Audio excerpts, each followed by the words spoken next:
အားလုံးပဲမင်္ဂလာပါအခုဒီဗီဒီယိုထဲမှာတော့ကျွန်တော်တို့ဒီ AWS မှာကျွန်တော်တို့ရဲ့ဒီစောင့်နေတဲ့ကျွန်တော်တို့ VPC ပေါ့နော် Network Infrastructure ကိုဆက်ပြီးတော့စောင့်သွားမှာဖြစ်ပါတယ်အဲ့တော့အရင်ဗီဒီယိုထဲမှာတော့ကျွန်တော်တို့ပြီးခဲ့တဲ့ဟာကတော့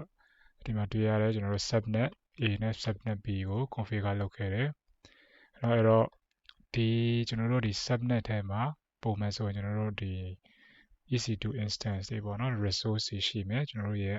ဒီ AWS မှာရှိတဲ့ resource တွေကျွန်တော်တို့ create လုပ်မယ်အဲ့ဒီ resource တွေကိုကျွန်တော်တို့ internet နဲ့ချိတ်ဖို့အတွက်ဒီတိုင်းဒါမျိုးကျွန်တော်တို့အခုလက်ရှိစောက်ထားတဲ့ပုံစံမျိုးနဲ့တင်ဆိုရင်မရဘူးပေါ့နော်အဲ့တော့ internet ကိုချိတ်ဖို့အတွက် internet router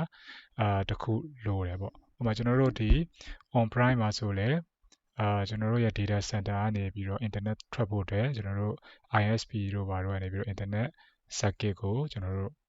ရှောက်ရတယ်ပေါ့နော် internet circuit ရပြီ internet router ရပြီဆိုမှကိုယ့်ရဲ့ network နဲ့ကျွန်တော်တို့ဘာလုပ်လဲဆိုတော့ချိန်ပြီးတော့internet ကို connect လုပ်လို့ရတယ်အဲ့တော့ဒီ cloud မှာလည်းကျွန်တော်တို့ကအဲ့လိုပဲပေါ့နော်အဲ့တော့ဒီ cloud ကျွန်တော်တို့ရဲ့ဒီ cloud VPC ကိုကျွန်တော်တို့ internet network နဲ့ချိန်ဖို့အတွက် router တစ်လုံးလိုတယ်အဲ့တော့အဲ့ဒီ router ကိုကျွန်တော်တို့ဒီ video မှာ create လုပ်ပြသွားမှာဖြစ်ပါတယ်အဲ့တော့အဲ့ router ကိုကျွန်တော်တို့ဘာလို့ခေါ်လဲဆိုတော့ AWS ခေါ်တာကတော့ internet gateway ပေါ့နော် IGW လို့လည်းခေါ်တယ်အဲ့တော့ internet gateway ကဘာလဲဆိုတော့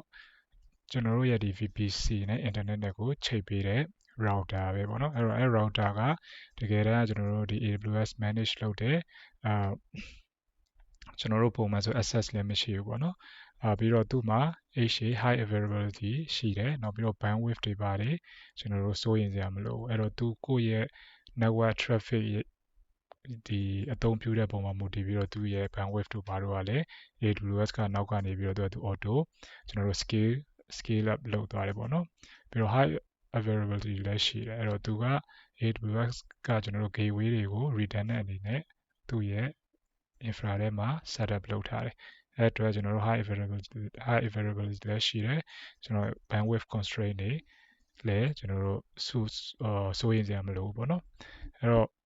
AWS ကဒီအတွက်သူကဘယ်လို charge လုပ်လဲဆိုတော့နော်ကိုရီသုံးတဲ့ကျွန်တော်တို့နော်ဒီ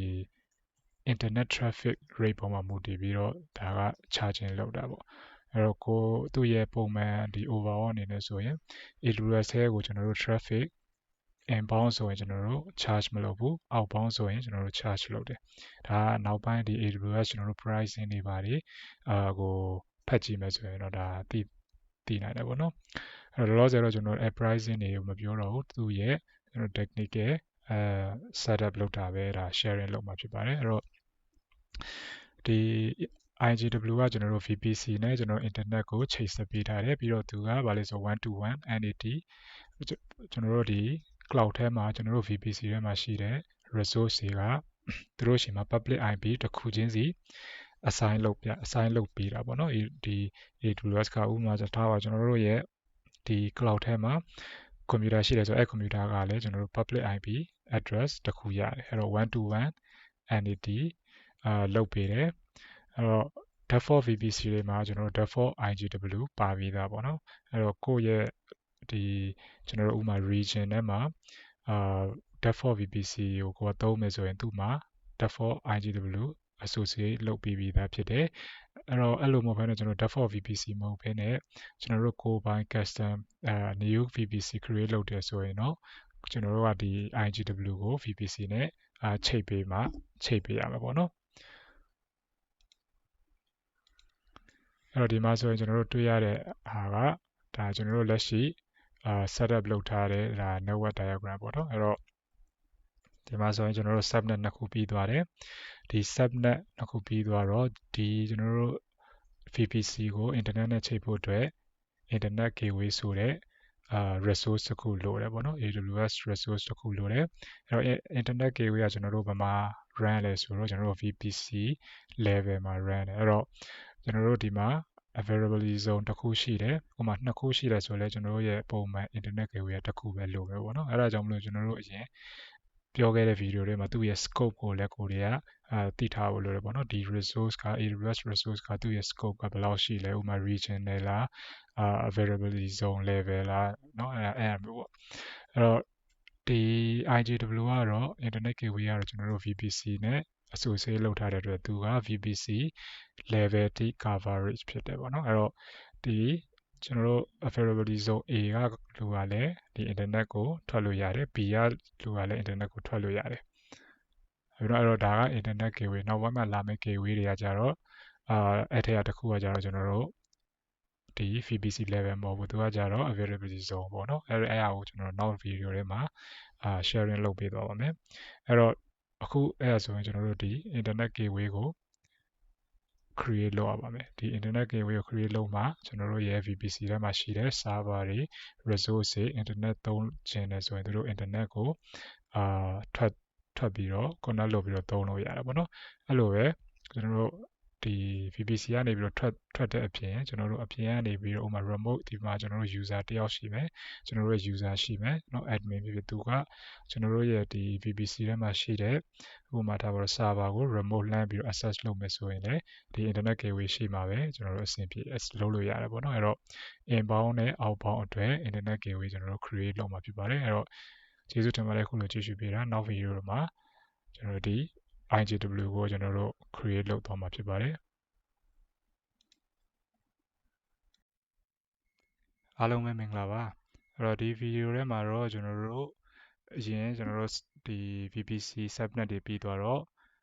ကျွန်တော်တို့နောက်ထပ်ဒီ cloud network မှာပါတဲ့ component တစ်ခုဖြစ်တဲ့ကျွန်တော်တို့ဒီ internet gateway ဆိုတဲ့ဟာကို create လုပ်မှာဖြစ်ပါတယ်အဲ့တော့ဒါကအရင်ကျွန်တော်တို့တွေ့ခဲ့ရတဲ့ create လုပ်ပြီးထားတဲ့ network diagram ပေါ့နော်အဲ့မှာကျွန်တော်တို့ကဒီ internet gateway ဆိုတဲ့ဟာကို create လုပ်မှာဖြစ်တယ်အဲ့တော့ကျွန်တော်တို့ဒီ AWS console တွေကိုဝင်လိုက်ပါမယ်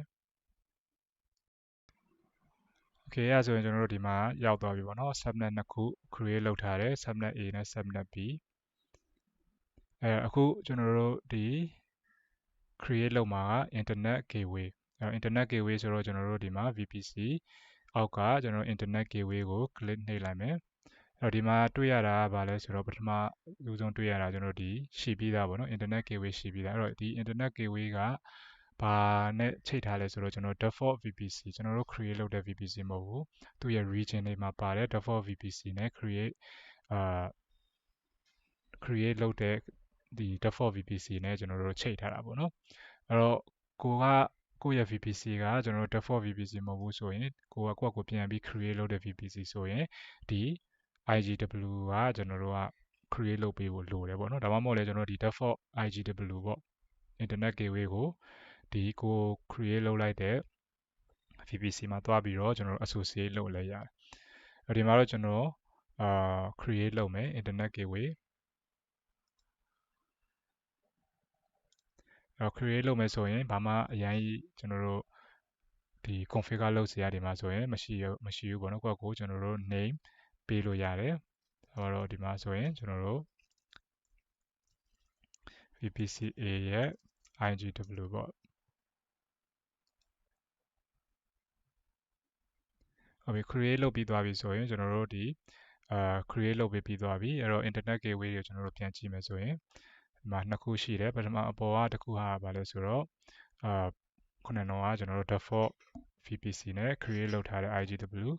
အောက်ကဟာကတော့ကျွန်တော်တို့ဒီသုံးမယ်အခုဒီ VPCA အတွက်သုံးမယ် IGW ပေါ့နော်ပုံမှန်ဆိုရင်တော့ကျွန်တော် IGW ကတခုတည်းဆိုရင်လည်းအဆင်ပြေတယ်ပေါ့ဒါကကျွန်တော်ဒီ demo လုပ်ပြတဲ့အတွက်ဒါကို create လုပ်ပြီးတာဖြစ်တယ်အဲ့တော့ဒီမှာဆိုရင်ဒီမှာတွေ့ရတာကဘာလဲဆိုတော့ state ပေါ့နော်သူရဲ့ဒီလက်ရှိ state ကဘာလဲဆိုတော့ attach ဖြစ်နေတယ်ဒီအပေါ်ကဟာဆိုတော့ attach ဖြစ်နေတယ်ကျွန်တော်တို့ VPC နဲ့ attach ဖြစ်နေတယ်အဲ့တော့ VPC ကဒီ VPC အဲ့တော့ဒီမှာနှိပ်လိုက်တယ်ဆိုရင်သူကကျွန်တော်တို့ VPC page VPC ကျွန်တော်တို့ဒီ page ကိုတကယ်တမ်းခေါ်ပြီးတော့ကျွန်တော်တို့တွားပြီးတော့ကြည့်လို့ရတယ်ပေါ့နော်အခုကျွန်တော် internet gateway ကိုပြန်သွားမယ်အဲ့တော့သူက VPC နဲ့ attach ဖြစ်နေတယ်အဲ့တော့အောက်ကကျွန်တော်တို့ create လုပ်ထားတဲ့VPC A IGW ကတော့လောလောဆယ်မှာ detach state မှာဖြစ်တယ်အဲ့တော့ detach ဆိုတာဘာလဲဆိုတော့ဒီ IGW ကိုဘယ် VPC နဲ့မှကျွန်တော်တို့ attach လုပ်မထားဘူးပေါ့နော်အဲ့တော့ဒီဟာကိုကျွန်တော်တို့ attach လုပ်မယ်ဆိုရင်ကျွန်တော်ဒီမှာ click select လုပ်ထားလို့ရတယ် select လုပ်ပြီးတော့ကျွန်တော်ဒီမှာရွေးလို့လည်းရတယ် attach to VPC view details စသည်ဖြစ်ပေါ့နော်ဒါမှမဟုတ်ရင်လည်းကျွန်တော်ဒီပုံမှာတွေ့ရတဲ့internet action ပေါ့နော် action မှာသွားပြီးတော့ကျွန်တော် attach to VPC ကိုကျွန်တော် attach မယ်ဆိုပြီးတော့သွားပြီးတော့ရွေးလို့ရတယ်အဲကျွန်တော်ဒီမှာ attach to VPC ကိုကျွန်တော် click နှိပ်လိုက်တယ်ဆိုရင်သူက VPC ရွေးခိုင်းတယ်ဒီမှာကျွန်တော်တို့ default VPC ကိုမမြင်ရဘူးပေါ့နော်ဘာဖြစ်လို့လဲဆိုတော့ default VPC ကလောလောဆယ်ကျန်တဲ့ခုနက IGW တစ်ခုနဲ့ attach ဖြစ်နေတယ်အဲ့တော့ဒီမှာဆိုရင်ကျွန်တော် create attach လုပ်တယ်အဲ့တော့ဒါတွေကတော့ကျွန်တော်တို့ default ပဲထားပေးမယ်ပေါ့နော်အဲ့တော့ AWS command line ဆိုရင်ဒီ command line ဆိုပြီးတော့ကျွန်တော်တို့သုံးလို့ရတယ်အဲ့တော့ဒီ cloud ကိုကျွန်တော်တို့ဒီကနေပြီးတော့เนาะ GUI ကနေပြီးတော့ access မလုပ်ဘဲနဲ့ command line ကနေပြီးတော့ access လုပ်မယ်ဆိုရင်လည်းလုပ်လို့ရတယ်အဲ့လိုမျိုးလုပ်ရင်ကျွန်တော်တို့ဒီ command နဲ့ဒီအခုလုပ်သွားတဲ့ step တွေကိုလုပ်လို့ရတယ်အဲ့ဒါဆိုရင်ကျွန်တော် attach internet gateway အဲ့ဆိုရင်ကျွန်တော်တို့ internet gateway က attach ဖြစ်သွားပြီနောက်ပြီးတော့ဒီ VPC-A ကိုကျွန်တော်တို့ internet gateway attach ဖြစ်သွားတယ်အဲ့တော့ဒီမှာဆိုကျွန်တော်တို့ကြည့်မယ်ဆိုရင် list ထဲမှာလည်းသူရဲ့ state ကပြောင်းသွားတယ်ပေါ့နော် internet gateway state attach အဲ့ဒါအခုဆိုရင်ကျွန်တော်တို့ဒီရဲ့ infra ကเนาะဒီအပိုင်းကိုကျွန်တော်တို့ဒါ create လုပ်ပြီးသွားပြီဖြစ်တယ် VPC-A Subnet internet gateway အဲ့တော့ဒီ internet gateway ကကျွန်တော်တို့ဒါ create လုပ်ပေးလိုက်ရုံပဲဒီ AWS ကသူ့ဟာနဲ့သူနောက်ကနေနောက်သူ့ရဲ့ backend မှာဒီ internet နဲ့ချိတ်သွားတယ်ဒီ internet ကိုကျွန်တော်တို့ route လို့ရအောင်သူကသူ configure လုပ်သွားတယ်ပေါ့နော်အဲ့တော့ဒီ internet gateway ကကျွန်တော်တို့ VPC နဲ့ associate ဖြစ်နေတယ်သူ့ရဲ့ scope ပါအဲ့ဒါဆိုရင်ကျွန်တော်တို့ဒီ VPC တစ်ခုမှာကျွန်တော် internet gateway တစ်ခုပဲရှိလို့ရတယ်ပေါ့နော်ဟုတ်ကဲ့ပါကျေးဇူးတင်ပါတယ်အဲ့ဒါဆိုရင်ကျွန်တော်တို့ရဲ့ဒီ network infra ကနည်းနည်းပုံပေါ်လာပြီပေါ့နော်အဲ့တော့နောက် video တွေမှာကျန်တဲ့ component အနေနဲ့ပြန်ပြီးတော့ဆက်ပြီးတော့ကျွန်တော်တို့ create လုပ်မှာဖြစ်ပါတယ်အဲ့တော့နောက် video တွေမှာပြန်ပြီးတော့တွေ့ပါမယ်အခုလိုကြည့်ပြီးတဲ့အတွက်ကျေးဇူးတင်ပါတယ်